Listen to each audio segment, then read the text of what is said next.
細細個嘅我望住呢條路，覺得真係好漫長。阿妹，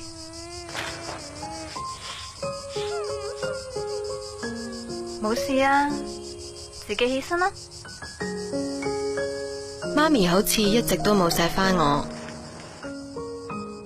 記得學校有個夢想日，同學爭住做王子公主，我真係未試過咁努力。但係返到去，大家話做城堡唔係一個夢想喎，媽咪又唔提下我嘅。咪眨眼啊！我整嘅係咪好靚呢？我媽咪整得仲靚啊！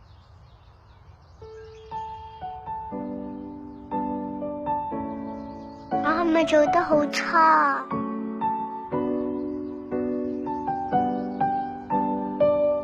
你唔食，我就食埋你嗰份噶啦。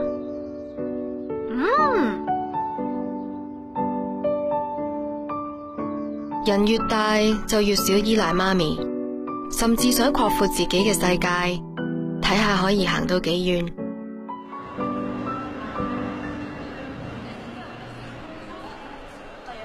媽咪，你睇下你同人哋幾唔同，你都係啫，唔好咩？直到真係要一個人行出去，話唔驚就假啦。但係點解呢一刻，媽咪仲可以咁放心？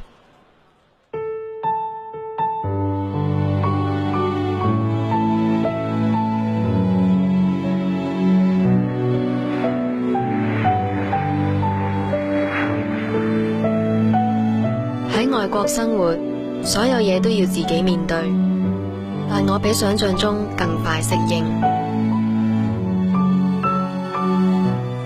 喂，媽咪，我 OK 啊，你份嘢我收到噶啦。到後來，我嘅世界更加大，更多地方可以任我去建設。我嘅成就好似理所當然，但原來我一直都冇停低，回望細個行過嘅路。阿妹，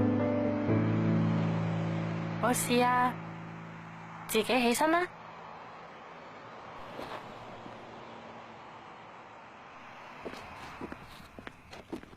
我有個好特別嘅媽咪，佢睇得特別遠。細個我要扮城堡，有人話我傻，但係當我話城堡可以保護好多人，佢就俾我堅持自己嘅夢想。媽咪一早知道，培育我成長唔在於為我決定幾多，而係要我面對幾多。因為愛，所以俾人諗先一步，令我睇到路上最好嘅風景。喂，媽咪，不如今晚一齊食飯啦。